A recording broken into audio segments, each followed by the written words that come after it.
Ya, listo. Muy buenas tardes. Los saluda Manuel Velarde. Soy el presidente del TDD y tengo el inmenso placer de darles la bienvenida a este TDD Talk número 22, que trata el tema importantísimo para la transformación digital, que es la ciberseguridad, innovación con responsabilidad. Tengo hoy día el placer de tener en esta mesa a tres brillantes exponentes, expertos en ciberseguridad y que conocen el tema y van a poder compartir experiencias muy interesantes. Arturo Simic, ya conocerán un poquito de su trayectoria profesional en breve. César Farro y Alejandro Camarena. Ellos han tenido la deferencia de acompañarnos en este TED Talk, que trata un tema muy, como les decía, muy sensible, muy importante para el proceso de transformación digital y para los momentos actuales. Yo, Manuel Velarde, presidente del TDD, en una muestra completa de movilidad, he tenido, terminando una reunión que se me prolongó y no pude cortar, pero tengo el agrado de presentarlos. Así es que permítanme primero introducirlos un poquito al tema. Estamos nosotros con este panel de expertos en un TDD Talk. Y como ustedes saben, el TDD Talk es un formato de webinar, un conversatorio en donde tenemos a tres expertos tocando este tema y cada uno tiene un tiempo para exponer y de ahí abrimos una conversación entre los tres con el público.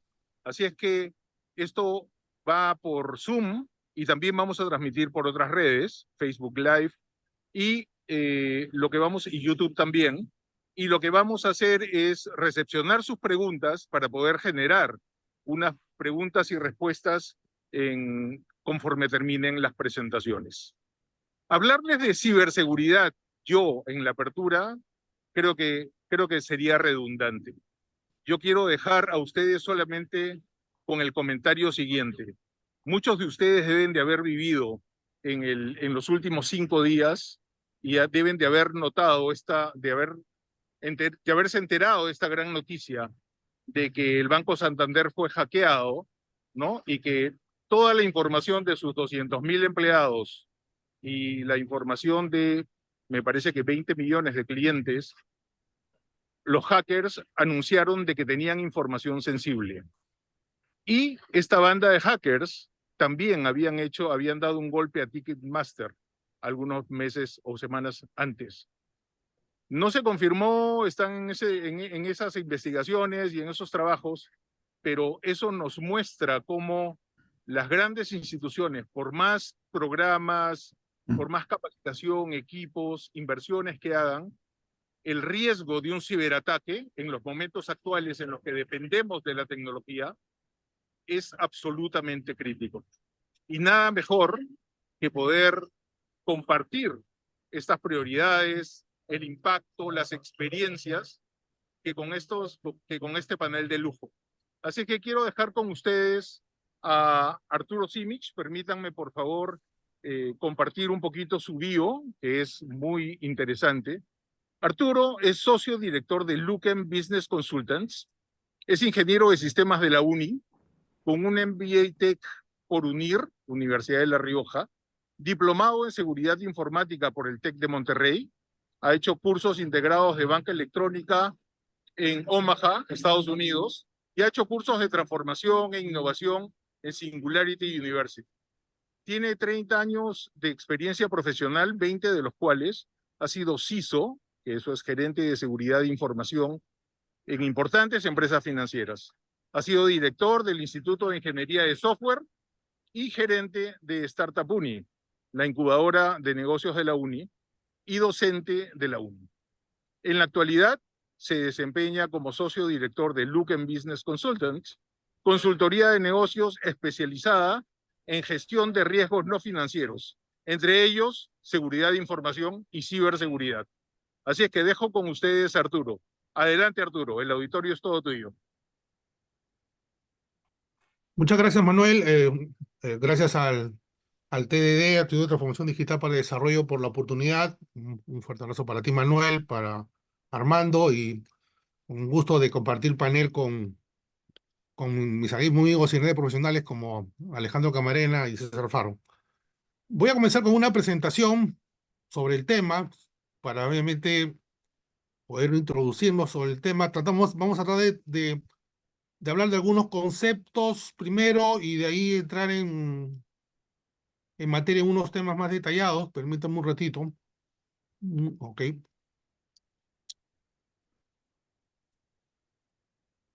¿Me confirman si ya podemos ver la presentación? Creo que sí. Sí, sí se ve. Comencemos. Muchas gracias, Armando. Poner Eh, perfecto. la agenda, como le digo, vamos un poco a entender un poco la ciberseguridad de una manera, digámoslo así, algo amical, algo lúdica, porque necesitamos que este tema, para que tome la real importancia, tenga que ser de fácil entendimiento para todos, ¿no? Sin dudar de que cada disciplina tiene su propia complejidad. Vamos a hablar un poco de alguna diferencia entre seguridad de información y ciberseguridad, y de ahí de los retos que estamos teniendo y que muy bien Manuel ha mencionado a la hora de la presentación de este TDD. Entrando en materia, voy a entrar, como le digo, con un tema muy sencillo, ¿no? Y hablemos primero, para hablar de ciberseguridad, primero tratemos de relacionarlo con la seguridad que ocurre de repente en nuestro domicilio, ¿no? Por lo general, eh, nosotros en nuestros domicilios también ponemos seguridad, pero obviamente en este caso lo hacemos para proteger primero a nuestra familia, que es lo más importante que tenemos, y en segundo lugar, pues los bienes materiales y físicos que con mucho esfuerzo nos ha costado adquirir, ¿no? Eh, y bueno, lo manejamos en un entorno donde obviamente los niveles de inseguridad ciudadana pueden cambiar de acuerdo a la región o la zona, pero están latentes, ¿no? Y tratamos de invertir en la seguridad lo más que podemos, ¿no?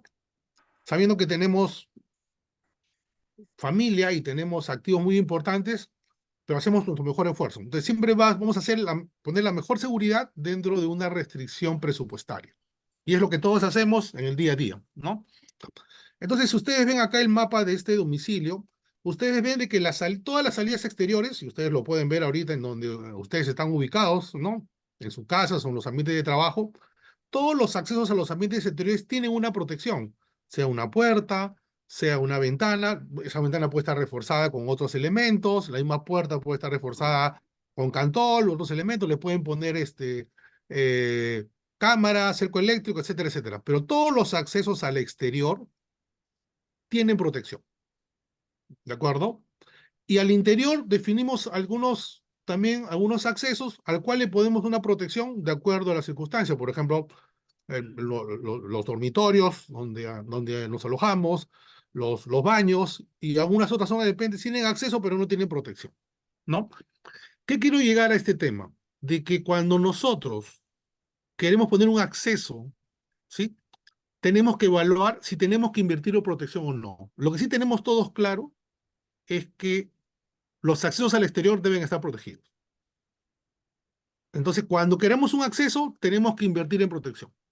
No, nadie se va a dar el lujo ahorita de abrir un acceso al exterior y no poner una protección alguna, ¿no? Sin embargo, ¿qué pasaría si a ustedes le ofrecen un domicilio donde les dicen, ¿sabes qué? Vas a tener un sitio donde vas a estar muy cómodo, todo lo demás, y ustedes llegan a ese domicilio, y ahí entro a las imágenes de la parte superior derecha, y encuentran que no hay puertas, no hay ningún control de acceso. Lo primero que ustedes dirían: oye, ¿sabes qué? La verdad, me estás ofreciendo un sitio para alojarme, pero no hay protección, ¿no? Y te pueden decir: miren, ¿sabes qué? No te preocupes, ve evitándola y ya los protegemos. Pasan los días, no los protegen, y después pueden pasar los días y se encuentran, y voy a la imagen del más extremo a la derecha, y se encuentran que las paredes se están quebrando, se están rajando. Ustedes sentirían: oye, ese producto que me están dando, que en este caso es un alojamiento que estoy alquilando, no me está brindando la seguridad del caso, ¿no? Eso es lo que ahorita muchos usuarios de los productos y servicios digitales sienten, ¿no? ¿No? Que todavía, con todas las noticias que existen de hackeos, de robos de datos, de empresas que dicen, ¿saben qué? Tengo una vulnerabilidad en mi software y por lo tanto tengo que poner tales medidas de seguridad, hace que muchos sientan, oye, realmente estoy usando productos o servicios confiables, ¿no? Esa es la primera sensación y creo que con eso quiero entrar a ese tema, ¿no? Ustedes cuando adquieren un producto o servicio digital están pensando en que les van a dar el mayor nivel de seguridad posible. Todos sabemos de que es imposible comprometer un 100% de seguridad, pero ustedes deberían pensar en un alto nivel de seguridad, pero las noticias que ven alrededor hacen que ustedes digan, oye, con tantas noticias alrededor, ¿qué pasará con la seguridad o la ciberseguridad de los productos y servicios digitales sobre los cuales yo ocupo? ¿No? Entonces, ese es un primer tema que quiero recalcar, porque igual, como ven, en la situación del día a día nos puede ocurrir, ¿no? Y recalco nuevamente el tema, y voy a las imágenes de la parte inferior, diciendo, cualquier acceso debe tener una inversión en protección. Ustedes ven en la parte media, la parte extrema, ustedes ven unos accesos que solo tienen ladrillos. ¿Por qué? Porque en este momento no se necesitan. La unidad familiar dice que no lo requiere, ¿no? Pero cuando lo requiera, con lo cual va a decir, tengo que quitar esos ladrillos, tengo que poner una protección. En este caso, bueno, seguramente una ventana, vidrios reforzados y diversos niveles de protección de acuerdo al tema, lo cual involucra que tienen que invertir. Y ese también es el otro reto en el mundo de la seguridad digital y la ciberseguridad, que algunas veces pedimos accesos a algunos temas, pero no queremos invertir en la protección para eso, ¿no? Pues ahora todo el mundo dice, oye, todo quiero tener acceso a ChatGPT, pero tenemos que analizar, oye, ChatGPT puede darte muchas bondades, pero también requiere protección, porque si no ponemos protección, puede ser que genere un problema de organización. Y esa inversión no se quiere dar. Ahí tenemos también otros problemas en el mundo. Pero para todos es común que cuando abrimos un acceso exterior a nuestras casas, nosotros invertimos. Eso en el mundo de la ciberseguridad todavía no está completamente institucionalizado y ese gran problema de cultura que tenemos. Pero a la vez, yo quisiera hacer algunas preguntas, ¿no? Por ejemplo, esta complejidad que alguna se da está en función de, obviamente, del reto que hacemos. ¿Cuántos de nosotros requerimos planos para cuando queremos poner un cuarto adicional en nuestras casas? Nosotros ponemos un cuarto adicional en nuestra casa. Vamos a ingresar. Necesitamos planos, necesitamos de un maestro de obras, necesitamos de un ingeniero. Es probable que en el cuarto nosotros solamente, no necesitamos planos, solamente un maestro de obra, un albañil que nos pueda hacer ese servicio. Pero cuando pensamos en una casa de 2 pisos, ya estamos pensando, oye, yo creo que sí necesitamos planos. Y ya no necesitamos solamente maestro de obra, necesitamos ingenieros. Y conforme nuestra casa se hace más compleja, o incluso así es, José Luis, gracias por tu apoyo, comentario, y cuando vamos a un edificio, obviamente nadie va a aceptarle que el edificio no tenga planos, no tenga un ingeniero que complemente la labor de los maestros de obras para hacerlo. Y llévense estas reflexiones porque eso nos va a servir para lo que vamos a ver en las siguientes diapositivas, ¿no?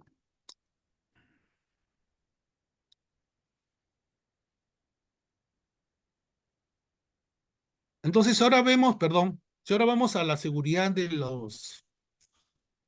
las empresas. La seguridad, obviamente hay muchos ámbitos de seguridad, algunos de ustedes pueden hablar de la seguridad, de la seguridad y salud en el trabajo, hay muchos más, estoy poniendo algunos ejemplos que permiten conectar rápidamente al mundo de la ciberseguridad. ¿Qué pasa cuando queremos poner la seguridad en las empresas, ¿no? En este caso, frente al ingreso de personas que estén autorizadas para poder ingresar a los ambientes del centro de trabajo, ¿no? Están las personas que pueden ser los colaboradores, ¿no? Totalmente identificados o visitantes que requeremos identificar, pero también hay gente que quiere tratar de superar las barreras de protección para poder cometer un daño con las empresas, ¿no? En un momento de inseguridad eso ocurre con frecuencia. Entonces ponemos una medida de protección, ponemos vigilantes, definimos un esquema para identificar a los colaboradores y a los visitantes, ¿no? Y después los hacemos ingresar a los ambientes de la empresa, ¿no? Las cuales pueden tener diversos niveles de restricción de acuerdo a lo complejo de la operación, o por ejemplo, de repente los funcionarios de mayor importancia tienen un acceso adicional de ingreso, etcétera, etcétera, etcétera. Y mientras estas personas están transitando, sean colaboradores, visitantes, y de repente una persona que quiere hacer daño a la empresa porque se ha disfrazado de, de un visitante, por decirles, o en todo caso de repente han este, coercionado a un colaborador para que después cometa algún hecho malo, igual tenemos vigilantes y tenemos cámaras, ¿no? ¿Por qué? Porque para suponer que en el caso hubiera alguien que se comportara mal, a pesar que ha sido autorizado para poder ingresar, están estas medidas para prevenir esos casos y en caso de esos casos se produzcan, se detecten rápidamente y poder tomar las medidas para evitar que ese daño que pueda estarse dando no se produzca o por lo menos el impacto sea el menos posible. Y en el caso de las cámaras, lo ponemos en un centro de monitoreo. Ustedes seguramente trabajan en algunas empresas y ven que hay centros de monitoreo en algunas áreas, o si de repente no trabajan en empresas grandes, pueden ver los centros de monitoreo de los serenazgos de las municipalidades, ¿no? Obviamente tratan de monitorear y en la medida de lo posible tratan de reaccionar frente a un hecho, ¿no?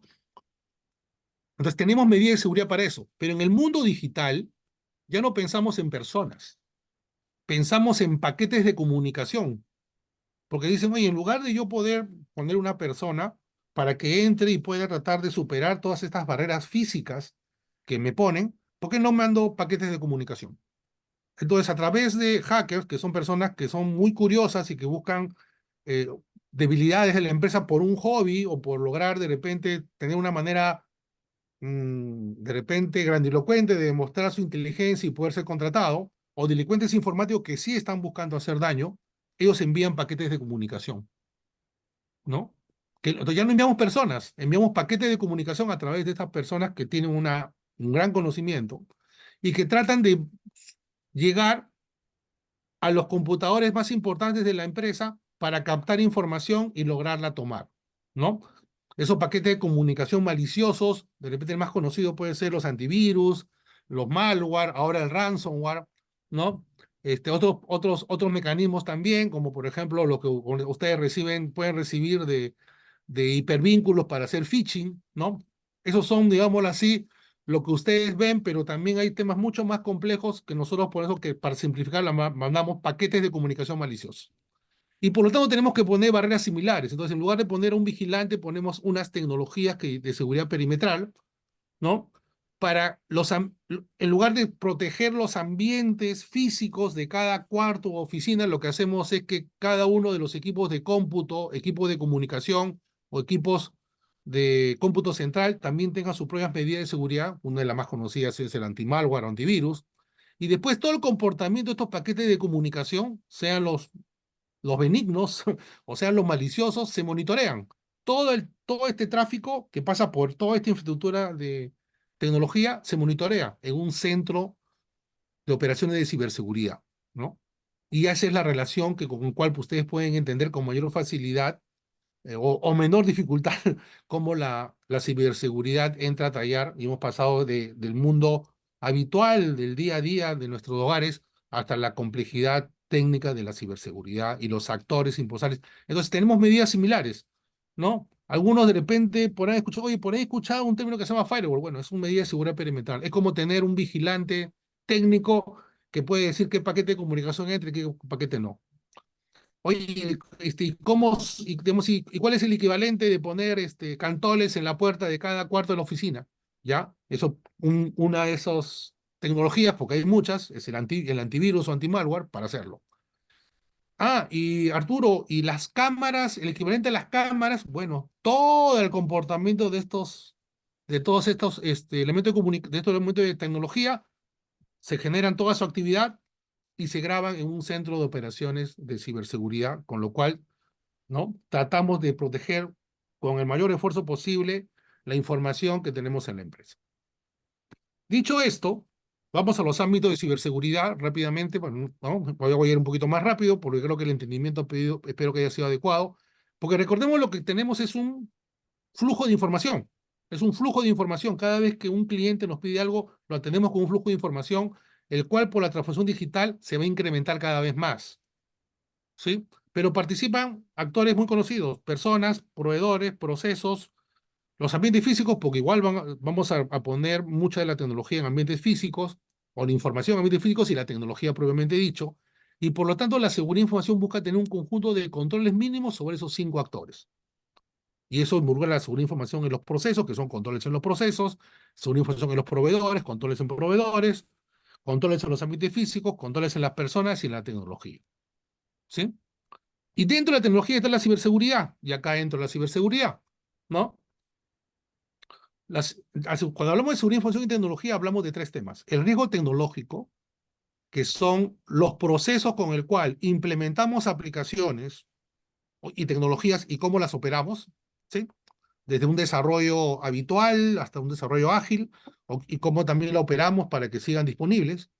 La ciberseguridad, que es la presencia, la medida de controles en el mundo de Internet, donde de repente todo el mundo hablamos de la nube como principal cosa, pero obviamente también tenemos nuestros teléfonos móviles, tenemos nuestra página web, tenemos nuestras laptops y nuestros celulares cuando nos conectamos a través de mecanismos como Wi-Fi, entre otros, y eso cada vez está mayor. Y después la seguridad informática, que antes tenía una mayor relevancia, pero ahora va a perder su espacio, de los equipos que están dentro de las empresas, ¿no? Entonces, hablar de ciberseguridad es muy importante, pero también es considerar de que es parte de la seguridad de información y que hay otros elementos como el riesgo tecnológico que son muy importantes para asegurar que todo el manejo de la información sea el adecuado. Dicho esto, ¿qué pasa con la ciberseguridad? Ya hemos aclarado un poco el tema, pero veamos un poco lo que pensamos en la transformación digital, ¿no? Hemos visto muchas experiencias de transformación digital en el país y en el mundo, ¿no? Automatización de actividades, digitalización, pero estos son los pasos hacia un cambio de mayor alcance que todas las empresas están buscando y que tiene mucha relación con la innovación.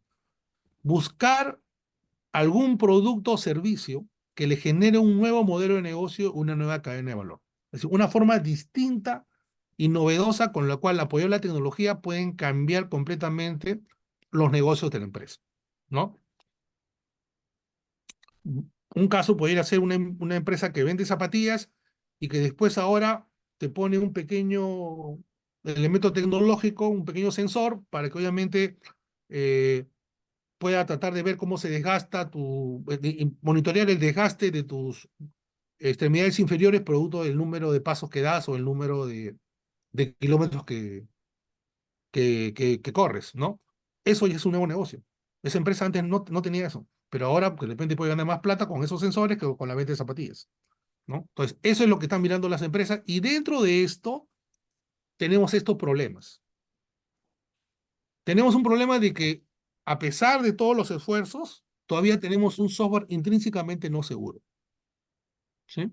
Que salen muchos parches de las empresas que fabrican tecnología, pero también según datos de una empresa que se llama Veracode, y ahí seguramente César y Alejandro en un momento me complementarán. Veracode menciona de que no menos del 76% de las aplicaciones que desarrollamos tienen debilidades de seguridad. Y eso involucra desde lo que venden los productos de tecnología hasta el desarrollo que hacemos en nuestra página web, apps o similares, ¿no? Entonces tenemos un problema. Nuestro software es intrínsecamente no seguro. No puede decir que es inseguro, pero a pesar de todo, no está siendo totalmente seguro. Segundo, el otro reto, perdón, es que la transformación digital ha generado demasiadas distribución de funciones de TI. La función de TI ya no está solamente en el área de TI, sino en todos lados. Y cada uno está teniendo sus propios manejos, sus propios retos, y algunas veces dentro de eso hace que si la ciberseguridad dentro de TI todavía tenía una brecha que cerrar, cuando se expande dentro de toda la organización, esto se hace más complicado. Todos se preocupan de la ciberseguridad, pero muy pocos se ocupan. A pesar de los controles de seguridad, muchos te piden excepciones. Ya les hablé, es como decir, ¿sabes qué? Quiero que hables este acceso al exterior, pero no voy a poner puertas, ¿no? Y eso es el día a día que consume mucho a las personas que están en el mundo de seguridad, y tenemos controles poco efectivos. Según Microsoft, el 80% de los incidentes de ciberseguridad que tienen las empresas pudieran haberse evitado si administraban adecuadamente los controles de seguridad típicos que tenían.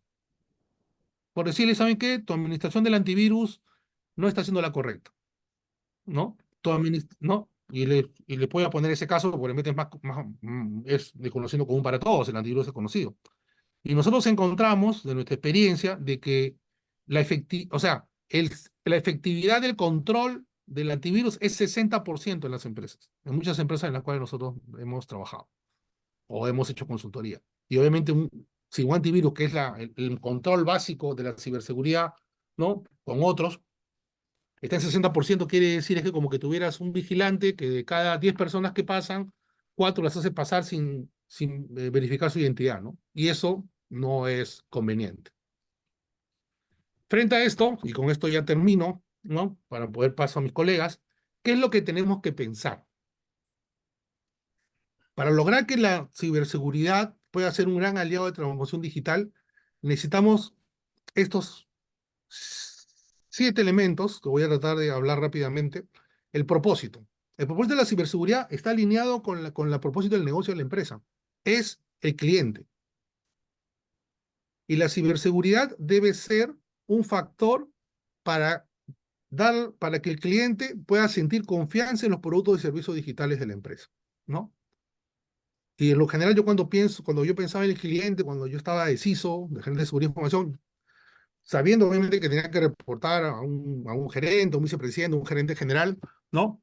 Pensaba en el cliente. Ese cliente que está usando un producto y servicio digital para de repente poder incrementar sus ventas o no tener efectivo para obviamente no verse sujeto a robos, producto de la inseguridad y que ese producto y servicio digital no funcione o que funcione pero le genere, pero por una debilidad genere un fraude y esa persona podrá sentirse más frustrado, ¿no? Sabiendo que de repente su negocio ahora ya tiene menos viabilidad y que había pensado en los productos y servicios digitales como viabilidad y ahora se puede ver totalmente decepcionado por eso, ¿no? O una persona que no está bancarizada, que le decimos que ya te puedes bancarizar y puede tener un suceso penoso con un fraude producto de un ataque de phishing, ¿no? Entonces, el propósito es el cliente y la ciberseguridad también tiene que pensar en el cliente.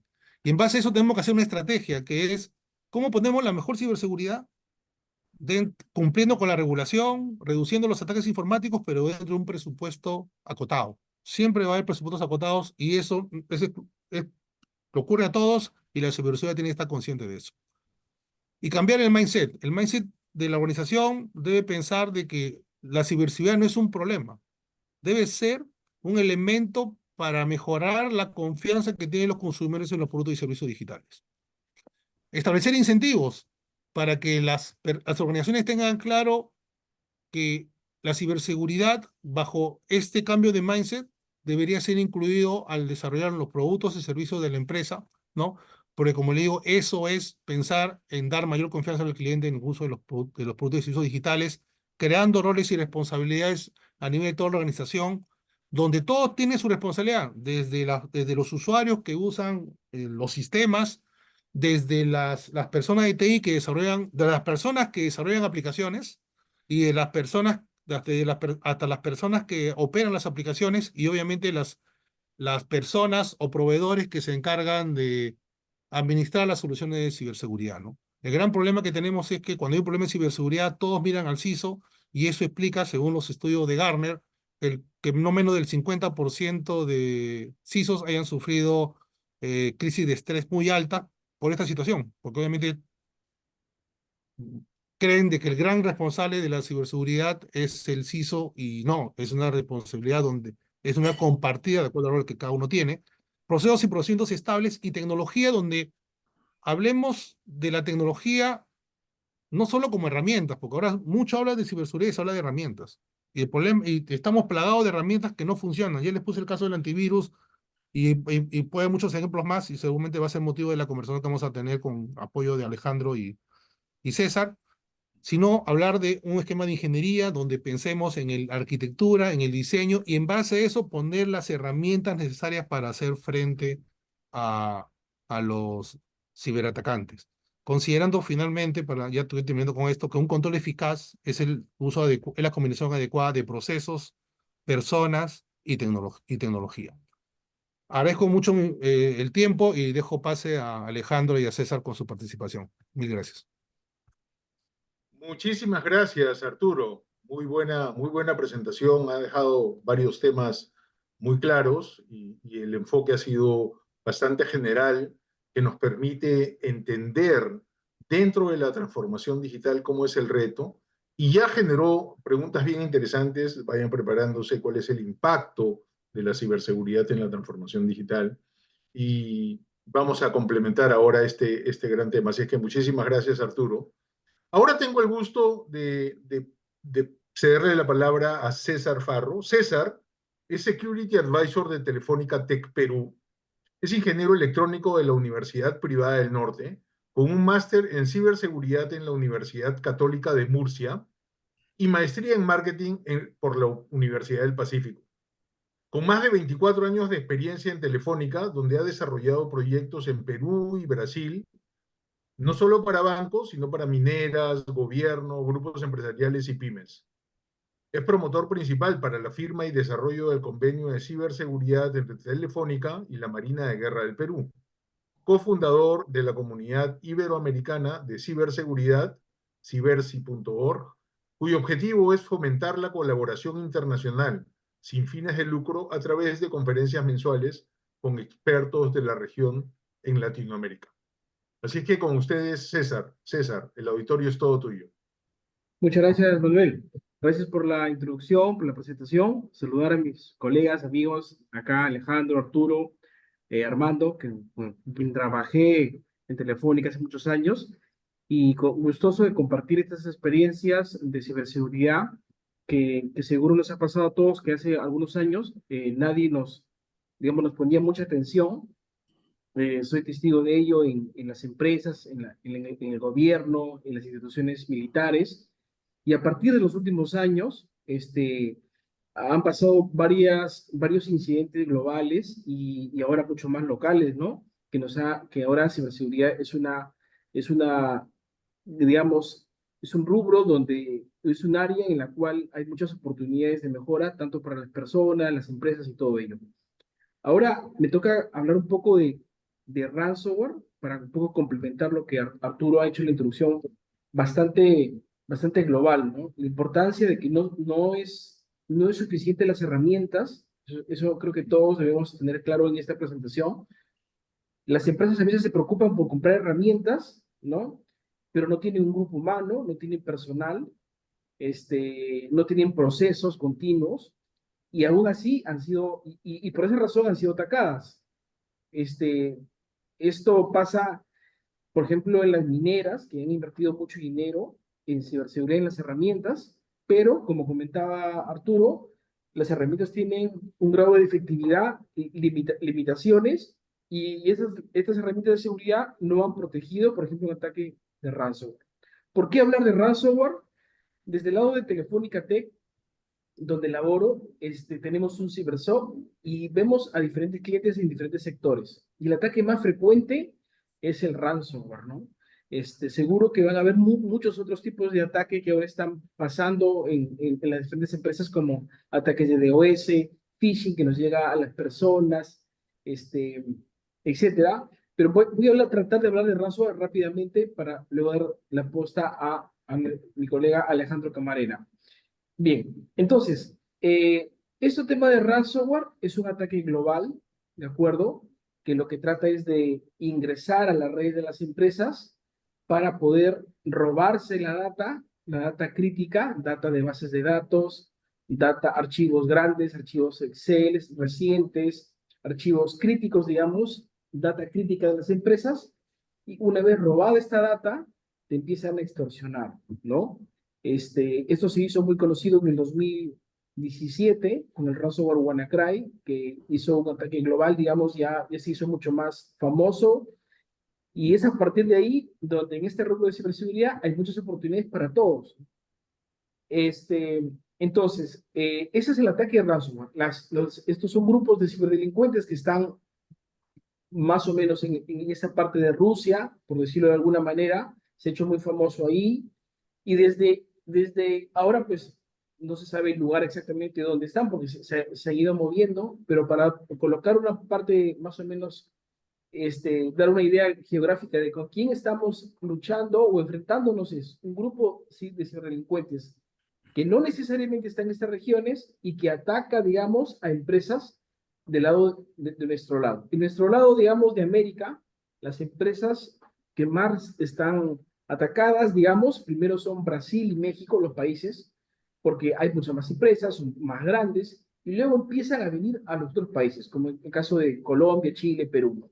Pero para eso, estos grupos de ciberdelincuentes utilizan un concepto que se llama ransomware as a service. Utilizan afiliados, es decir, personas que conocen de pentesting, los convocan a través de Telegram, a través de herramientas que ayudan a anonimizarse para que no, obviamente no tengan visibilidad.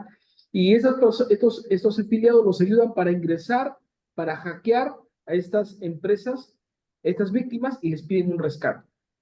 Aquí en este slide estoy mostrando un poco los grupos de ransomware que, digamos, en el caso de Perú, podríamos decir que el grupo más frecuente es Logbit, ¿no? El que está acá arriba, Logbit 3.0. Antes era tenía la versión 2.0, ahora está en la versión 3.0. También el ransomware Conti, bueno, no lo estoy mostrando acá, pero el ransomware Conti afectó a algunas entidades del gobierno.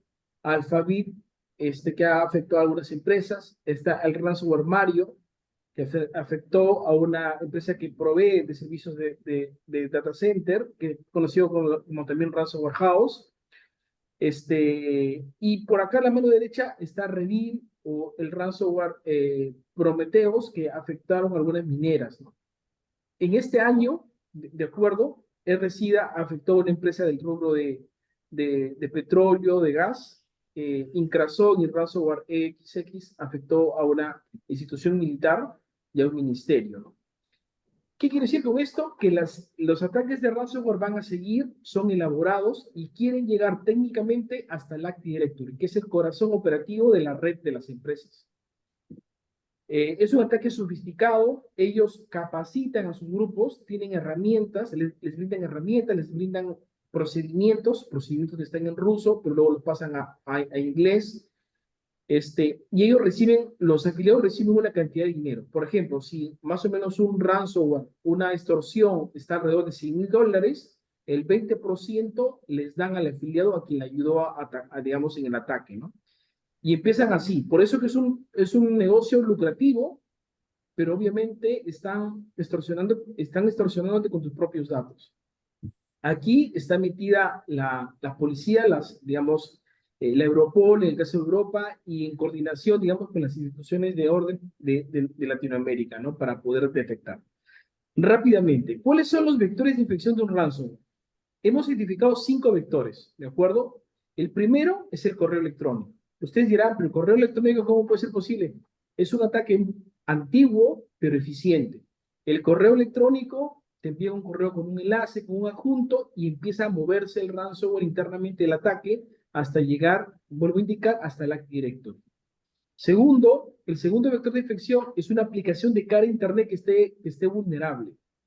De acuerdo, como un RDP o un servidor web o un equipo que está conectado a internet y que no está parchado, no está afinado correctamente. Por esa, vuelvo a darle la razón a Arturo en la parte inicial, que no existe un control mágico, no existe una herramienta mágica. La empresa tiene que tener procesos continuos para parchar, para gestionar las vulnerabilidades. El tercer vector es el VPN. Justo ahorita en Sun Sitios ha sacado en su blog que los firewalls WashWare hay digamos, un scanning global para hacer intentos de ataque de fuerza bruta con cuentas genéricas. Esto lo ha sufrido también, por ejemplo, Fortinet, que es una marca muy conocida y muy fuerte que está muy posicionada en Latinoamérica, pero que los atacantes saben de que la mayoría usa Fortinet, que la mayoría usa WashWare, que usa Palo Alto, y aprovechan estas vulnerabilidades. Entonces, aquí va el punto inicial, ¿no? Oye, necesitamos herramientas, sí, pero más que todo los analistas para identificar que cuando vienen esos tipos de comportamientos que para un analista podrían ser básicos, necesitamos colocar, digamos, tratar de cerrar, tratar de colocarlo, digamos, no publicarlo a todo Internet necesariamente. Si sabemos que los teletrabajadores trabajan desde Perú, entonces, ¿para qué publicamos a todo Internet? El cuarto vector es la venta de usuarios. Este es algo nuevo. Ustedes han visto de repente en foros en Internet donde algunos foros se vende un acceso. Un empleado deshonesto, y seguro que esto de repente Alejandro lo va a tocar en la tercera parte, venta de accesos por un empleado deshonesto y te pagan en Internet. mi acceso al Active Directory, mi acceso al VPN de la empresa, lo vendo por 30.000, por $40.000, y otro grupo de atacantes de amenaza lo utilizan para ingresar a la red. Y el quinto vector es, ¿qué pasa si la empresa no está vulnerable, pero el tercero que se conecta con nosotros sí? Entonces hay que proteger también todos los terceros que se conectan con nosotros, ¿no? Porque el atacante ransomware desde Internet está atacando a esta empresa X, él internamente se empieza a mover, y va a llegar de repente a la otra empresa que está conectada. Más o menos se dice que esto dura entre 2 semanas y 2 meses. El atacante está internamente en la empresa. Por lo tanto, quiero añadir a lo que comentaba Arturo, que nosotros, lo más importante para protegernos son los analistas, el grupo de analistas de seguridad interno que revise los eventos de seguridad continuamente, tenga ese chip en la cabeza de afinamiento de las configuraciones, de revisiones continuas. Y eso, mientras que más frecuente se haga, va a ser mejor, porque va a tomar mayor inteligencia, mayor conocimiento. ¿De acuerdo? Entonces, para ir acabando en esta parte, ¿qué se necesita para un ataque, para protegerse frente a un ataque de ransomware? Yo diría que el brazo fundamental es el analista de seguridad. Es el grupo de ingenieros, un grupo de técnicos que está, digamos, viendo las operaciones de seguridad de la compañía. El grupo técnico, la persona. En segundo lugar, diría los procesos. O sea, esto hay que llevarlo a un proceso continuo. Por ejemplo, la gestión de vulnerabilidades. Por ejemplo, la gestión del backup. Por ejemplo, la gestión del hardening de los sistemas operativos. Tiene que haber un proceso continuo y métricas, ¿no? O sea, colocar métricas en cada uno de ellos. Y el tercer punto son las herramientas, donde seguro que hay herramientas de todo tipo, de diferentes fabricantes, etcétera, pero elegir las herramientas que, digamos, puedan ayudarnos a proteger. Finalmente, este tema de ransomware se necesita mucha cooperación, y para eso sugiero que los sectores de empresas se puedan unir. Por ejemplo, en el caso del gobierno, el gobierno tiene un Centro Nacional de Ciberseguridad, donde incluso ahora, el próximo mes, me parece que va a ser una prueba de ransomware a nivel nacional. Eso está muy bien para que las empresas del gobierno puedan probar sus equipos de seguridad a nivel de personas, procesos y configuraciones, ¿no? Pero eso no pasa en la banca, eso no está pasando en el sector minero, eso no pasa en las universidades, todos son independientes y estamos luchando frente a una guerra, una pelea asimétrica. Somos una empresa muy pequeñita, con de repente 1, 2, 3 analistas, frente a bandas de cibercriminales como las que estoy mostrando acá. Entonces, falta en nuestros países que los grupos de empresas se puedan unir para compartir experiencias y técnicamente lo que le llaman, por ejemplo, indicadores de compromiso. Si ya están atacando a una minera A, es muy probable que ataquen a otra minera. Por lo tanto, si todas las mineras se unen y comparten información entre ellas, van a ayudarse entre ellas mismas. Luego, la policía, la fiscalía, tiene que tener más herramientas, capacitarse más. Soy testigo que hay personas que conocen bastante en estas instituciones, pero son esfuerzos individuales, no como organización. Entonces ahí se necesita capacitarlos y que exista una cooperación entre otros países también. Por ejemplo, la Europol, por ejemplo, el FBI, que le tiene que brindar herramientas. Esto, por ejemplo, pasa en Colombia, ¿no? Por el tema del narcotráfico. Entonces los capacitan a la policía, los capacitan a la fiscalía para que pueda tener mayor conocimiento. Nos enfrentamos a bandas que utilizan herramientas sofisticadas y anonimizadas. Entonces, este foro es importante también para que estas instituciones de orden público que nos van a ayudar frente a un incidente más complejo tengan también conocimiento y herramientas. Eso ha sido todo de mi lado de ransomware. Agradecer a la organización, y si hay alguna pregunta, entiendo que sería al final. Muchas gracias, Manuel, y a todas las personas. Muchísimas gracias, César. Muy buena tu participación, y el tema del ransomware es un tema que a todos nos tiene con los pelos de punta y no nos dejan dormir tranquilos. Muchas gracias por eso. Ahora tengo el gusto de presentar a un amigo, a un muy buen amigo, Alejandro Camarena. Alejandro es perito informático forense del Centro de Peritaje del Colegio de Ingenieros del Perú, de Lima, Es ingeniero de sistemas de la UNI, tiene un posgrado en gestión de empresas en la Universidad de San, una maestría de prospectiva estratégica para un desarrollo nacional en la Universidad Nacional Mayor de San Marcos. Es miembro del Centro de Peritaje del Colegio de Ingenieros del Perú, Consejo Departamental de Lima. Forma parte de la nómina de peritos judiciales de la Corte Superior de Justicia de Lima Sur, de la Corte Superior de Justicia de Cañete, de Justicia de Lima Norte, de Justicia de Puente Piedra, Ventanilla, y de Lima durante el 2023. Tiene más de 42 años de experiencia en proyectos informáticos en instituciones públicas y privadas del sector construcción, comercial, industrial y bancario, y es asesor ad hoc en el Ministerio Público, Fiscalía de la Nación. Con ustedes, Alejandro Camarena. Adelante, Alejandro. Bien, muchas gracias por estar presente.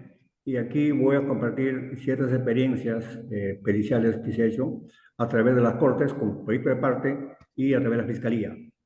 Los temas que han tocado los colegas es importante. El tema de lo que es transformación digital va acompañado con lo que es la transformación cultural. Entonces, si es que los trabajadores del Estado, de una empresa, no son conscientes del cambio, simplemente están como, se suben a la tribuna y no opinan cuando hay un problema, entonces son parte del problema. Entonces, ahí viene el tema, ¿no?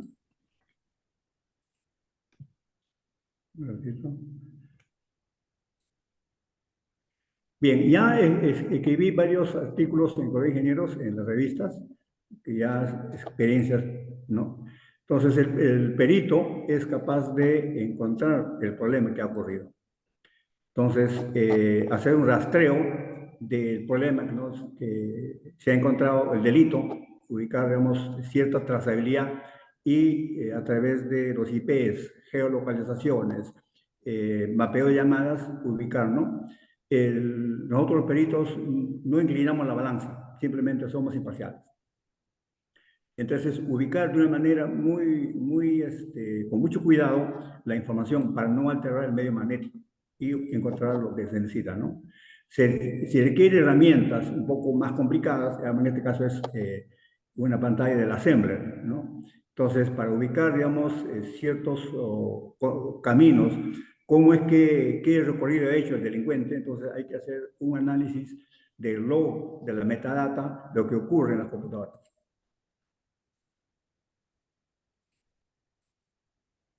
Bien, existe el tema de lo que es la legislación, ¿no?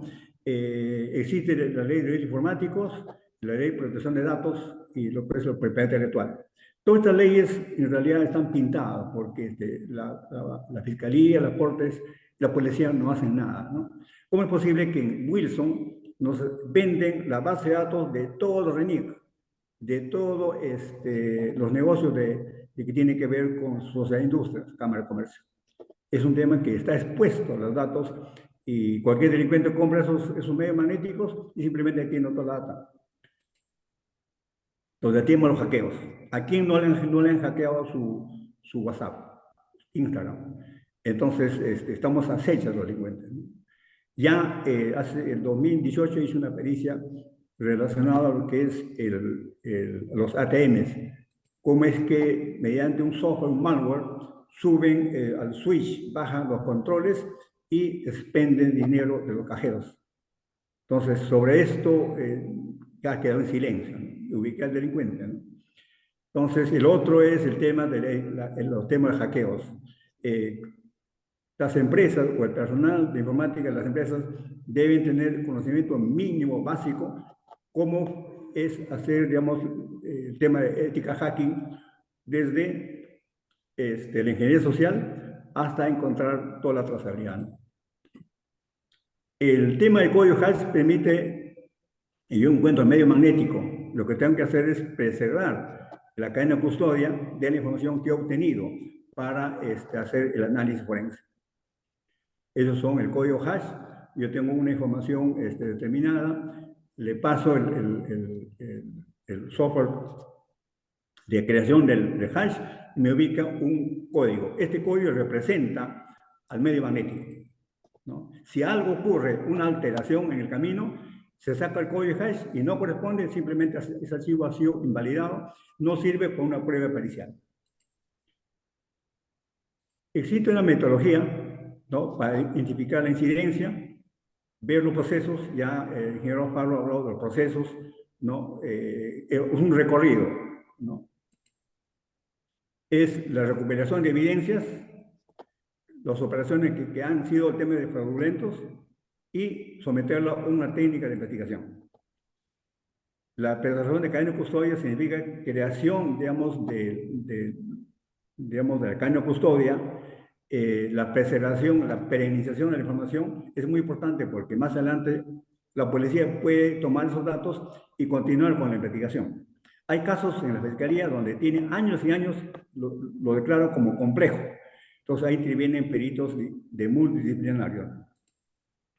Entonces hace el análisis de evidencia, la reconstrucción y viene una respuesta, digamos, viene el informe, ¿no? Y eso se sustenta ante las autoridades para ver si hubo o no culpabilidad. Entonces, ese es ¿no? Entonces, el tema de las IP es muy importante, la ubicación, ¿no? Ubicar de dónde viene, quién es el dueño del IP, de dónde procede, cómo que se ha geolocalizado ese mensaje o la llamada que se hizo, cómo es que cuando se levanta el secreto de comunicación, la Fiscalía pide a los operadores telefónicos que envíen las llamadas telefónicas. Ahí vienen las antenas, quién llamó a quién, qué tiempo duró, y las direcciones de las antenas. Obviamente el perito tiene que ver cuáles son las antenas activas para poder hacer la geolocalización si es que Juan Pérez estuvo a las inmediaciones del Hotel Los Delfines 10 de la mañana, si hubo concertación o no. Entonces hay que ver coincidencia, ¿no? Ese es un informe, ¿no? Entonces, la geolocalización ya se ubica a nivel mundial, ¿no? Entonces, existen herramientas como el Key Forensic, y en la mañana estuve en la DIVIAC. Ellos utilizan el Celebrity, es un software que cuesta más de $100,000, que los peritos no podemos tenerlo, ¿no? Pero sí lo tienen las entidades del Estado, ¿no? Llámese la Fiscalía, las Cortes y, en este caso, la Policía Nacional, ¿no? Entonces, ubicar, digamos, ciertos componentes ahí en código ASCII, no, hay que saber interpretar, ¿no? Para eso uno tiene que prepararse. Existen evidencias digitales, ¿no? Herramientas, llámese el case. Hay información que uno tiene que alinear el informe utilizando las prácticas de Project Management, ¿no? Hay entidades donde piden que alinear el informe con el Prince2. Es otra manera de hacer los controles, ¿no? Conocer el Linux, el Ubuntu, para lo que es recuperaciones de información que ha sido eliminada, ¿no? Hay casos donde dicen, ¿no? El Office, bueno, el Office lo tomo como algo simple. Si existe un documento que incrimina a través del Office, llámese Word, lo pasan a PDF, ese archivo tiene una metadata. Si está escondido, el perito puede ubicarlo, o cuando hay un correo, dice, este correo no lo he enviado. Entonces se analiza la metadata del correo electrónico, ahí hay información muy importante, ahí hay IPs, y se hace la autenticidad de ese correo y nos dice de dónde salió el correo, hacia dónde llegó y el tiempo de mora. Entonces, estas herramientas son de ética hacking que llegué hace el 2014, bueno, ya ha pasado tanto tiempo, que ¿no? Y en el caso puntual, como perito, hice la pericia para el caso Business Track, el 2012, entonces la constancia. Esto es hicieron un ERP que copiaron de un software español, lo modificaron y lo vendieron como algo nuevo. Entonces se descubrió que estaba trucado, ¿no? Satec es una empresa española, es una transnacional, donde hizo un software para el Tribunal Fiscal. Igual se encontró problemas a nivel de programación. Entonces eso se sustentó en el OCE y obviamente salió como correspondía, ¿no? Los certificados, técnicos seguros. Lo que quiero llegar aquí es el tema de la tinca. Aquí también un problema de sustracción de dinero, con contubernio, digamos, con el área administrativa, Entonces, hubo una sustracción sistemática y encontramos toda la trazabilidad. Es un trabajo bastante fuerte, ¿no? 2018. Entonces, las constancias, en el INPE también un problema muy delicado, no lo puedo ventilar mucho, pero también se lo solucionó y aquí se hizo una búsqueda muy delicada y se encontró, digamos, la vulnerabilidad. Lamentablemente, el enemigo está en casa. Entonces, hay que seleccionar bien al personal, quién está trabajando con nosotros, porque por un plato de lentejas se venden y sale la información. Y dicen, yo no he sido, ¿no? Pero se ubican, ¿no? En el caso de NAVEIP, un tema de grabación de un video donde hubo un asesinato. Entonces, eliminaron el video del DVR.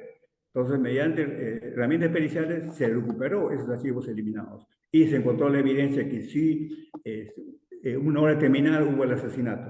Entonces, se encontró el delincuente y, bueno, purga pena en la cárcel, ¿no? Entonces, caso Latina igual, ¿no? Si es un informe, Slim, empresa de software. El tema de cuando fabrican RPs, muchas entidades del Estado tratan de ocultar el desarrollo de software. Entonces, para poder direccionar a un amigo mío X que quiere vender el software, entonces hago una especie de sustracción de la información y lo vendo como nuevo. Eso se ve en casa, ¿no? Tema de mensajes de WhatsApp, en Facebook, los mensajes, hay que hacer la autenticación de los videos, audios, en este caso los JPG, para ver si es auténtico o no, o son trucados. Muchas veces incriminan a personas, hay software que te crea mensajes en WhatsApp y los dan como válido. Entonces, ese JPG, captura de pantallas, tiene que ser sometido a una pericia forense. Y eso hacemos nosotros los peritos. En el caso de Unibanca, como les comenté, el tema de la extracción de dinero mediante los cajeros automáticos también se solucionó, se encontró el delincuente. Caso de migraciones, también un tema un poco delicado, también se solucionó, gracias al informe, ¿no? Ahí me regalaron un gorrito.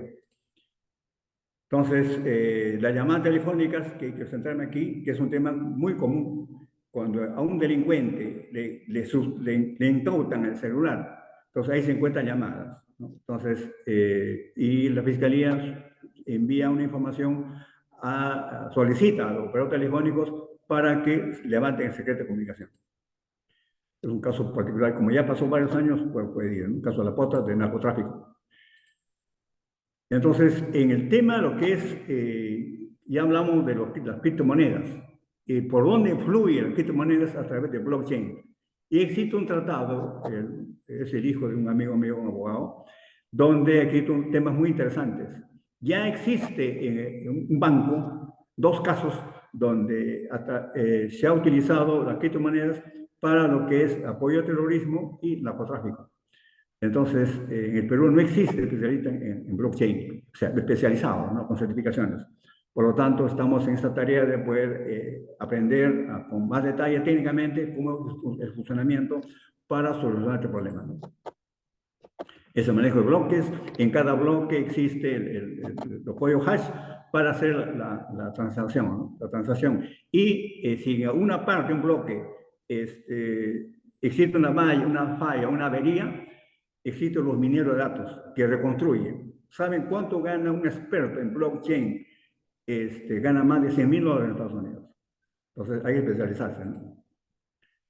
Entonces la ubicación, ¿no? Y por otro lado existe el lado oscuro de Internet. Existe el dark web, donde existe información muy delicada, donde en el caso de Unibanca, ese malware lo compraron a través del lado oscuro de Internet.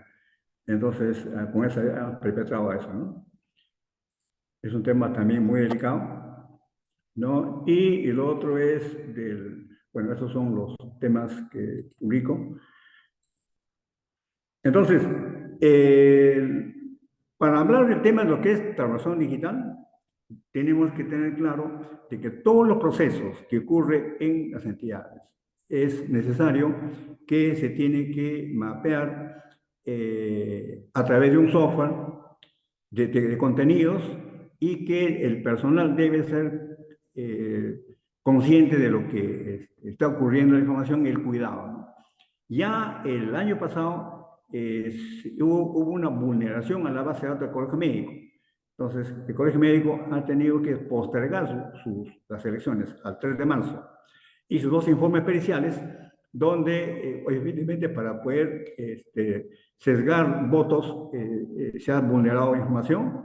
Entonces, felizmente suspendieron las elecciones y se logró encontrar todo el mapeo, ¿no? Y gracias a Dios, las elecciones del Colegio Médico salió muy bien, no hubo ni un reclamo. Y ahora, como hay razón, este 17 de noviembre de este año va a ser las elecciones en nuestro Colegio de Ingenieros.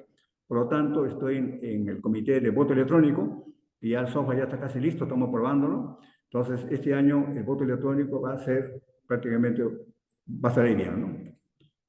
Muchas gracias.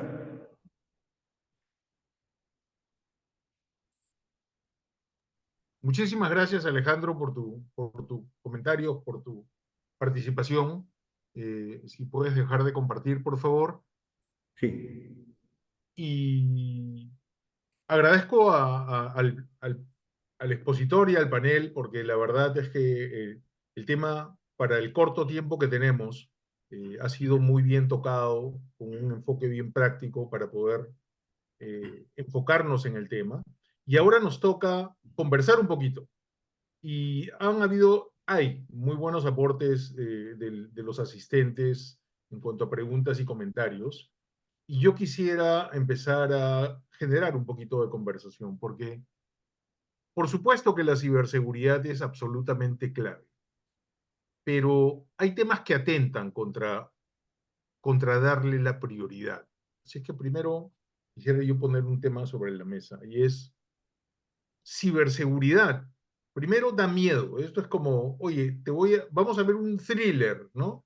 Entonces, todos estamos alucinando que vamos a ver una película con sangre, miedo, monstruos, ¿no? Pero la pregunta es, no sabemos lo que viene en las escenas, ¿no? Algunos nos gustan los thrillers, otros lloran, otros no pueden dormir en la noche cuando ven un thriller. Entonces, lo mismo pasa como con la ciberseguridad. La ciberseguridad es algo absolutamente clave, porque hemos visto lo que cité respecto al Banco Santander, Ticketmaster y varios otros temas que ha tocado Alejandro. El daño es real, es decir, es real. Nos roban, nos secuestran información, algunos pagan, ¿no? Y nos damos cuenta que debíamos de protegernos después de que nos ocurre. O sea, lo que más nos convence es cuando ya chocamos, recién compramos el seguro, ¿no? Entonces, el tema es, si es un tema complejo, para empezar, si es un tema, además, que aunque traigamos a quien traigamos de experto, no podemos jamás decir que estamos 100% seguros y 100% protegidos contra algún ataque, contra algún problema, contra algún crimen que nos den en las empresas. Y si además, por la naturaleza técnica de la ciberseguridad, es un tema que no cala mucho en los niveles decisionales de las organizaciones, y aquí inserto una de las preguntas que hizo una persona, que quiero incluso citar su nombre, déjenme ver aquí un ratito, es Germán Vargas. ¿Cómo hacer para que la organización y sobre todo los que toman las decisiones pongan la ciberseguridad en general, la seguridad, y por supuesto muy sincronizado con el área que ve riesgos, de que lo pongan en una prioridad real? ¿Okay? Quisiera que comentemos un poquito al respecto de esto. Arturo, ¿me ayudas con los primeros comentarios? Sí, un poquito que traté de elaborar esa respuesta cuando hice la última diapositiva y creo que gracias a Manuel para poderla reforzar, ¿no? Creo que un tema que estamos hablando es que no lo hablamos, como decía, lo que tenemos que decir, oye, los clientes, una postura, que es lo que tratamos de proponer ahora que nosotros estamos en el mundo de la consultoría y tratando de llegar a esos ámbitos, es decirle, los clientes necesitan tener confianza en los productos y servicios digitales que ellos usan. Y uno de los elementos para lograr esa confianza está en la ciberseguridad. No digo que es el único, pero es uno de ellos, ¿no? Y sobre eso ver, oye, de repente, y con eso lograr, oye, de repente tus avances en digitalización no se están logrando, o tus avances en transformación digital no están avanzando porque no estás logrando dar esa confianza, ¿no? Más allá de los elementos propios de las posibles pérdidas que se puedan hacer. Y también un elemento importante, que es que creo que también puede ser el caso de negocio, ¿no? Por ejemplo, muy bien hablaba César sobre el tema de los casos de ransomware. Los casos de ransomware te pueden dejar sin operar durante varios días, ¿no? ¿Cuánto pierdes en multas, en contratos que, o sea, SLAs con lo cual tienes que tener multas, en ingresos que no logras al tener un ataque de ciberseguridad de esas dimensiones, como muy bien lo habla César, ¿no? ¿No? Entonces yo creo que podrían hacer esos dos elementos que podría poner en el tapete, el tema de la confianza, para poder lograr incrementar el uso de los servicios digitales por los clientes, y el otro, los posibles lucros cesantes por ingresos que no logran y las posibles multas por los servicios cuyos SLAs no se cumplen, producto de un ataque de ransomware, ¿no? Y ahí le dejo a César ahí para que pueda complementar o corregir lo que he estado exponiendo. Perfecto. César, ¿qué nos puedes Sí, comentar al respecto? sí, de acuerdo con Arturo, es eso, ¿no? Es calcular el cuánto pierde la empresa si es que sus operaciones dejan de funcionar, por ejemplo, en el caso de una mina, ¿no? Oye, si el SAP, el RP interno y no tienes correo electrónico en un día, ¿cuánto vas a perder? Y me parece que ahí está la justificación de invertir, ¿no? Y que también, sobre todo, algo que creo que muy importante es que existe un sponsor de ciberseguridad en la organización. Porque muchas veces también no les hace caso a las iniciativas, a la política. Tiene que haber una persona de la alta gerencia que diga, oye, la ciberseguridad es importante y las políticas que se van a implementar se tienen que hacer caso. Eso a veces viene un gerente de otro país y le importa, no le importa, tiene una contraseña básica, ingresa desde cualquier lado de internet, este, digamos, se salta todas las políticas que ha ido construyendo la Oficina de Ciberseguridad porque no hay un sponsor arriba muy importante de que crea en ciberseguridad como algo que ayuda al negocio. Sí, claro, claro. Muchas gracias. Ahora, me interesa, Alejandro, que complementes esto con un comentario digamos, desde tu sombrero. Discúlpame que te ponga en el rol, ¿no? Pero tú ves, tú haces la autopsia ya, ¿no? O sea, digamos, en donde te has especializado es en hacer la autopsia. Entonces, cuando tú ya tienes el cadáver y estás viendo por qué murió, entonces aquí la pregunta es, ¿qué ocurre después? Porque tú finalmente dices, oye, murió de A, B, C y D, y finalmente la institución, y sobre todo seguramente los niveles más altos, toman conciencia que no hicieron nada por prever ese A, B, C, D. ¿En qué posición terminan luego de este caso? ¿No? Y cómo eso puede ser utilizado para este cambio de chip, para esta, en transformación digital, como muy bien lo citaron ustedes tres, esta transformación cultural respecto de un aspecto tan importante como la ciberseguridad, ¿cómo se ve post-mortem, como se dice, Alejandro? Bien, has tocado un tema muy sensible. Ya, los informes periciales que hacemos, al final vienen muchas recomendaciones que las tanto entidades del Estado como entidades privadas quieren tomar conciencia, realizar constantemente su análisis de vulnerabilidad, ¿no? En el caso muy particular del Colegio Médico, cuando hackearon su sistema, yo recomendé que hagan un inventario con análisis de vulnerabilidad y las prácticas éticas hacking. No lo hicieron. Y en la siguiente vez, ya obviamente de nuevo lo hackearon, ahí hubo un gran problema. Entonces, las pericias vienen acompañadas con muchas lecciones aprendidas. Cómo se tiene que mejorar, digamos, los controles desde la selección del personal. No existe un filtro del personal que va a trabajar en la empresa, porque es mi amigo, mi compadre, va a atajar a mí, pero no se da cuenta que es como una especie de caballo de Troya, ¿no? Le saca la información. En el caso puntual, y eso sí voy a ser enfático, el SIAP está hecho, el SIAP que está en las entidades públicas, está, imagínense, hace 25 años han hecho el software SIAP, está hecho en Visual Code Pro y en DBF, altamente vulnerable. Mientras que el SIAP que tiene el MED está en Oracle y Java. Entonces, ya ha existido robo sistemático en las municipalidades, hospitales, en varias municipalidades.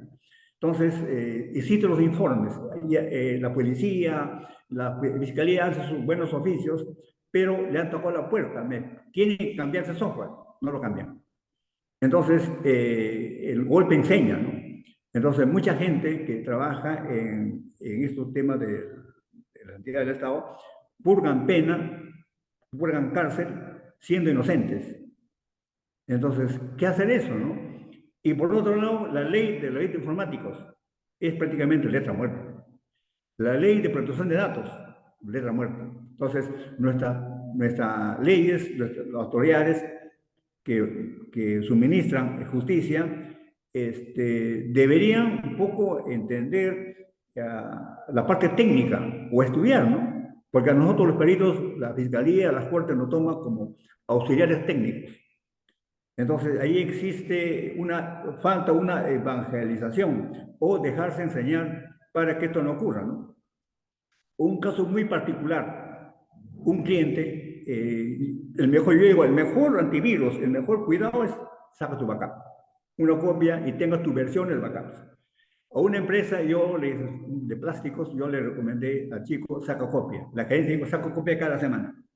Y un sábado me llama el ingeniero, saco copia cada semana y no ocurre nada. El siguiente sábado, me dice, ingeniero, hay una pantalla roja que dice ransomware que está pidiendo un rescate de 50.000 euros en bitcoins. Recién dio validez que el backup es muy importante. Entonces, el activo que tienen las empresas no es tanto la computadora, es el software. Se demora mucho en construir. Entonces, si eso desaparece, se quedan en el aire, como se dice, se queda con el patrón abajo. ¿Qué hacer? Entonces, no existe en nuestro país la prevención. No aprendemos de los errores. Por lo tanto, aquí en su momento vamos a conversar de que hay muchas lecciones aprendidas y no se hace caso. Por lo tanto, ahí tenemos que trabajar. La transformación digital no es solamente implementar software que está caminando, que muy bien, pero viene el ransomware u otro hacker, borra todo. ¿Cómo quedamos? En el aire. Eso es lo que nos falta, colegas. Gracias. Muchas gracias, Alejandro, por tu comentario. Un tema importantísimo que lo mencionan en varias preguntas es ¿cómo está la ley? Porque, como ustedes saben, uno de los componentes importantes para poder reaccionar ante hechos delictivos es pues tener penas, ¿no? Y la pregunta aquí un poco recurrente es ¿cómo está el estado de las leyes? Es decir, a un ciberdelincuente hoy día es fácil condenarlo, procesarlo, hay herramientas, los mecanismos judiciales nos ayudan a hacerlo y junto con eso, ya hablando de leyes, la tecnología evoluciona a una velocidad del cohete, ¿no? Una velocidad espantosa. ¿Cómo está el tema de leyes relativos a la ciberseguridad en temas que van saliendo pues diariamente, ¿no? En temas de inteligencia artificial, blockchain, big data, etcétera. ¿Cómo es que la ley sienten ustedes de manera general que hoy día sirve para generar penas que evitan o que capturan a esta gente y cómo está evolucionando de acuerdo a la evolución de la tecnología? Quiero ir ahora al revés, vámonos por César, empecemos por César. Sí, Manuel, digamos, en el caso de Perú hay algunas leyes, digamos, de los ciberdelitos, ¿no?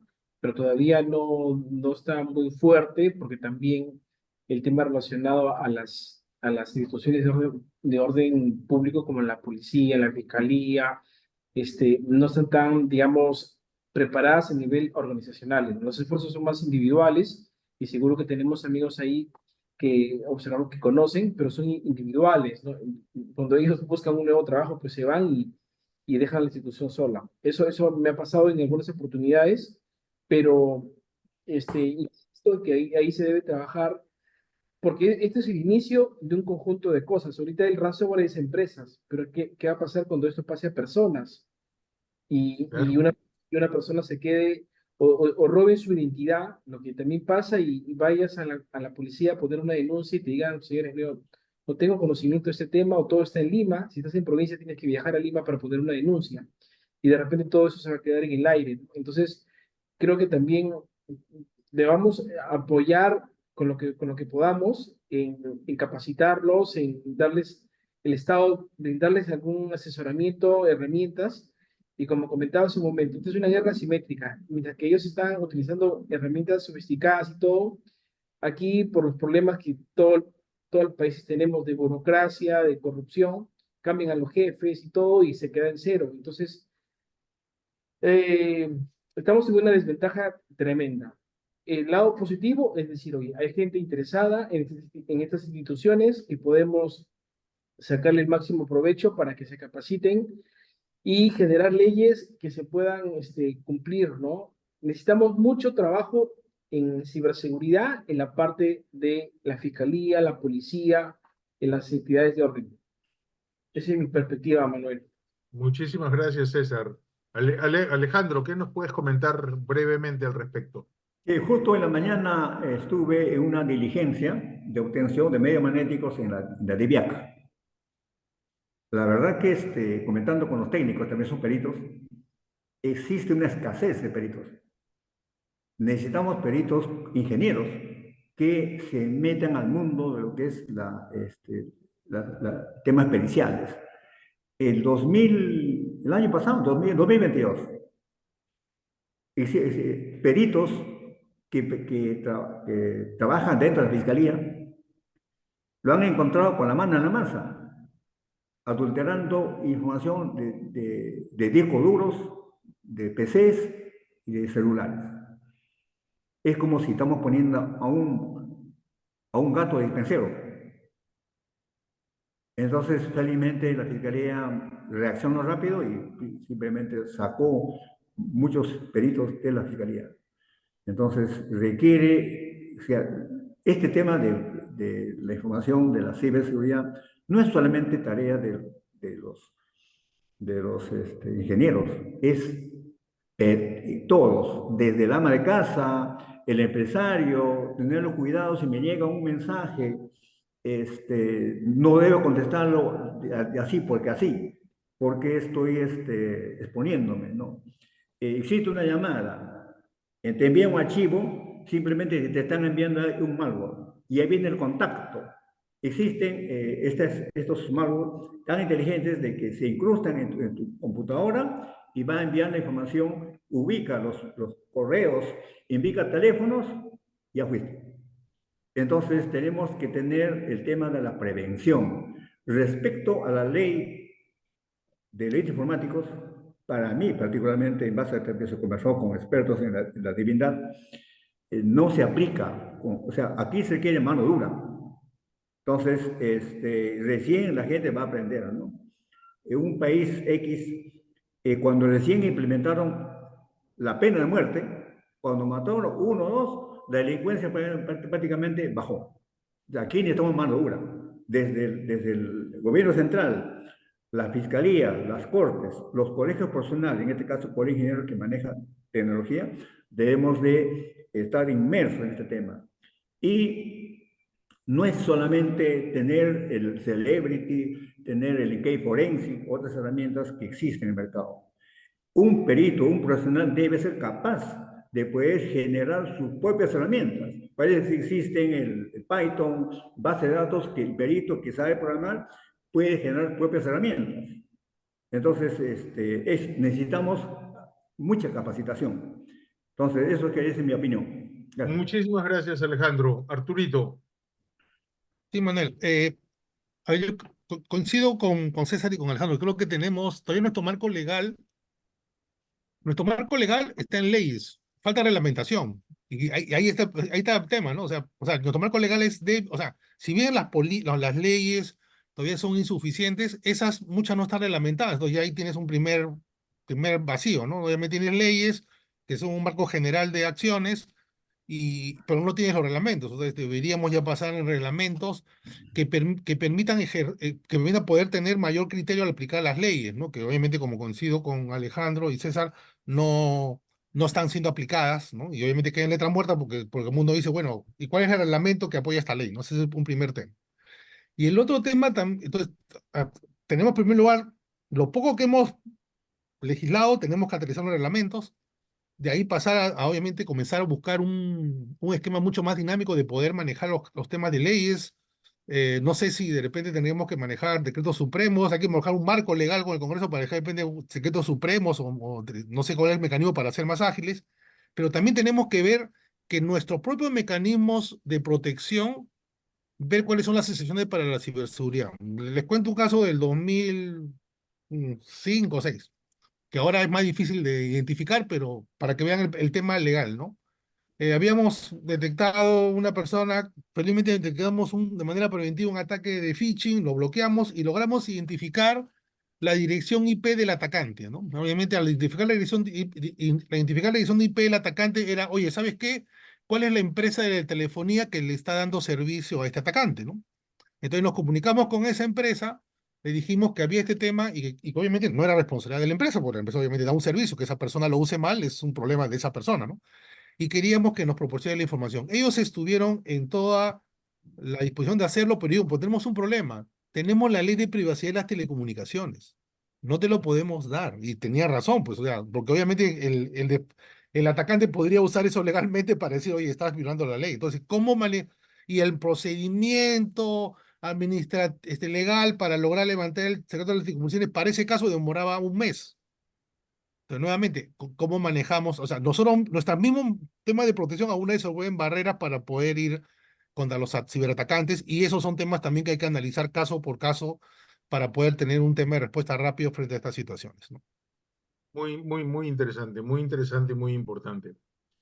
Tratando de compendiar participación, comentarios y preguntas del público que está muy enganchado en el tema, eh, hay una, digamos, voy a tratar de redondear el tema para un comentario, y es, muchas veces la seguridad, cuando es manejada de manera individual, es mucho más costosa, es mucho más difícil y es mucho, digamos, estamos expuestos a demasiadas sorpresas.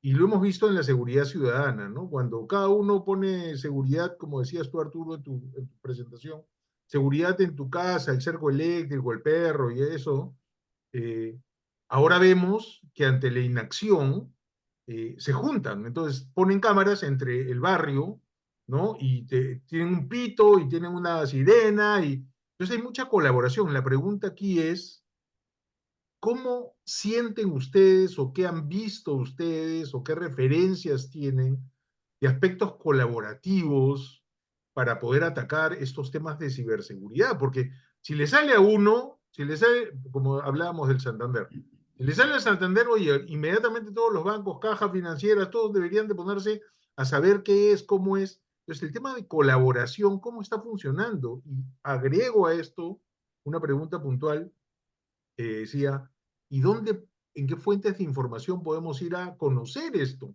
Si hay una obligación de poner, o por lo menos una voluntad de poner los casos para poder ir ahí. Eh, ¿Qué opinan de eso? Ahora voy a invertir el orden y voy a empezar con Alejandro. Por favor, Alejandro, ¿qué opinas al respecto? De Y la colaboración.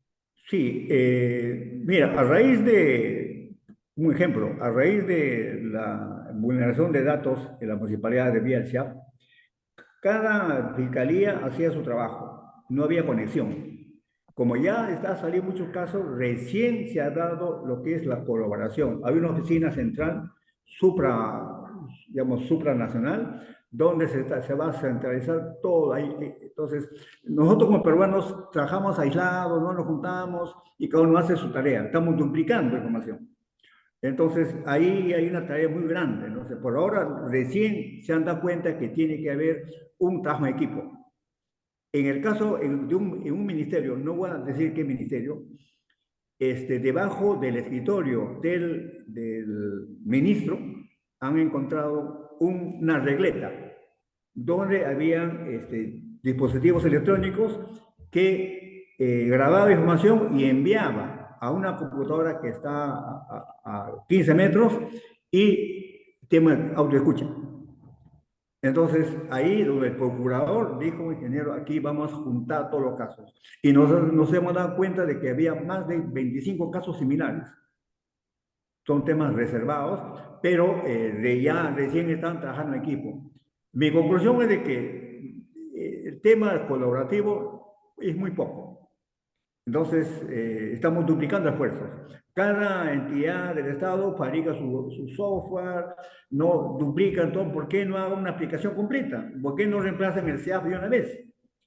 Entonces, que sea más seguro, ¿no? Mucha gente purga pena de una manera involuntaria o en este caso no tiene algo el tema, simplemente no se dieron cuenta que alguien le sacó una copia espejo del disco duro del servidor, lo monta a otro servidor, ya van con todas las claves y se acabó.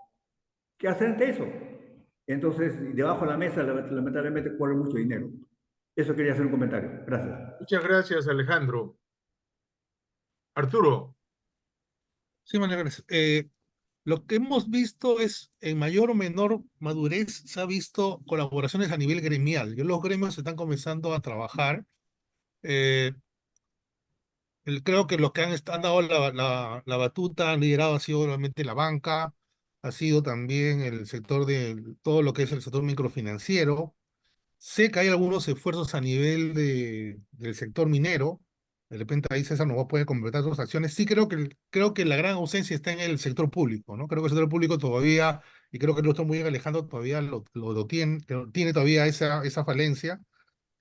Eh, Aunque no creas, también algunos medios de pago también lo comenzaron a hacer, ¿no? Yo cuando estuve trabajando en una empresa procesadora de pagos, trabajamos, logramos convencer a nuestro competidor de que obviamente competíamos en la parte comercial, pero colaborábamos en la parte de ciberseguridad y ahí hicimos una mesa también unido con los bancos que eran también obviamente interesados en que obviamente no sufrieran esos fraudes y esa colaboración comenzó a funcionar y sé que se mantiene, ¿no? Entonces, eh, creo que esos esfuerzos hay que esos esfuerzos gremiales hay que seguirlos apuntalando, hay que integrarlos después en una mesa. Creo que ahí la PCM, a través de la Secretaría de Confianza, de Seguridad Digital y Seguridad y Confianza Digital, podría hacer un esfuerzo para lograr eso. Y para cerrar, en la misma Oficina de Seguridad y Confianza Digital ha generado un mecanismo de reporte diario de todo lo que ellos encuentran de ciberataques que puedan sufrir empresas tanto internacionales como nacionales que reportan esos casos, ¿no? Seguramente ya terminando la sesión te lo voy a compartir, Manuel, porque eso lo compartas a los asistentes y ahí tienen un canal de comunicación, por lo menos del Estado peruano, que trata de promover esa información para que cada entidad pueda tomar sus precauciones. Perfecto, perfecto. Muchísimas gracias. Cecilia, vamos cerrando con broche de oro. Vamos Sí. con tu impresión. Muchas gracias. Sí, es clave la cooperación para los temas de ciberseguridad, porque como comentaba Arturo, ¿no? Si están atacando un banco, si están atacando a una caja, esto, por ejemplo, se ve en los bots, en estos grupos en Telegram en Perú, que venden bots para un banco, luego para una caja, luego para la otra caja, es decir. Entonces, es muy importante que estas iniciativas de colaboración se materialicen de repente, primero intercambiando información a través de una herramienta básica. No hay necesidad de tener una herramienta sofisticada, sino más bien la iniciativa de poder juntarse, ¿no? Por ejemplo, todas las cajas municipales juntarse para compartir información de ciberseguridad. Yo creo que eso es un avance que es beneficioso para ellas y también para los usuarios. Perfecto, perfecto. muchísimas gracias. Nuevamente saludo mucho el gran conocimiento, dominio del tema que tienen y el gran esfuerzo que han hecho para simplificar y poder consolidar el gran conocimiento. Hay lindo feedback de nuestro público participante, todos muy interesados en el tema. Yo creo que este tema da para más y de repente para hacer un doble clic en un poquito más de detalle. Pero la verdad es que yo quiero darles muchas gracias, mandarles un abrazo fuerte. Han hecho brillar este TED Talk. A todos los asistentes, agradecerles mucho por su participación. Hay varias preguntas muy interesantes que han quedado en el tintero. Vamos a tratar de hacérselas llegar para ver si podemos por ahí mandarles algo de información.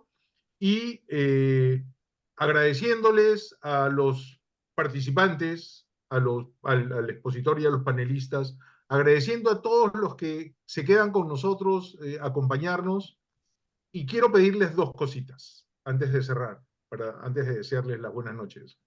Primero, les va a llegar una encuestita, nos ayuda muchísimo su feedback, tenemos muy buen feedback, pero por favor, eso nos ayuda a mejorar. Y el segundo tema es, estamos ya planeando los otros TED Talk, porque el secreto del TED Talk es tocar los temas importantes, críticos, que a todos nos pican, digamos, para poder verlo con un enfoque muy práctico, muy de realidad, que es lo que nos falta. No mucha teoría, no. Vamos a la cancha, ¿no? Y eso creo que los TED Talks tratan, y en nuestro TED en general, como ustedes bien saben, soñamos con dos cosas: la transformación digital de la UNI y la transformación digital del Perú. Así es que todos juntos nos vamos a ir sumando en este esfuerzo. Y en esa encuestita, en los comentarios, por favor, pónganos algunos otros temas que les gustaría que toquemos. Nosotros estamos dándole vueltas a dos allí. Uno es el trabajo híbrido, como fue no existía antes de la pandemia. Con la pandemia todo fue remoto, todos remotos, todos Google, todo remoto. Regresamos de la pandemia, empezó ahora todo presencial. Es un tema bien picante para ir hablando. Universidades que tienen carreras 100% virtuales, universidades que nos obligan a ir 100% presenciales, ¿no? Entonces, ese es uno de los temas. Y el otro tema es transformación digital del Estado. Yo creo que ya Marushka no está al cargo, han pasado un par de personas por allí. Yo creo que ya es momento de que podamos tenerlos a ellos comentándonos cuál es su visión. Una mirada viene a PEC pronto, y a estos temas, ya pensando que nos vamos a la OCDE, también ya empiezan a picarnos un poquito. Nos encantaría tener un poquito su punto de vista, así es que vamos a ir a molestar por ahí a César Vilche seguramente para que nos comparta sus avances y su visión. Con esto, agradecerles muchísimo a todos, y entren a la página web, regístrense para que nos pueda llegar el mailing a todos, y muchísimas gracias por su atención. Un fuerte abrazo a todos, que tengan una linda noche y nos vemos en el próximo TED Talk. Adiós. Gracias. Muchas Chao. gracias. Muchas gracias. Gracias, hasta luego. Gracias a ustedes.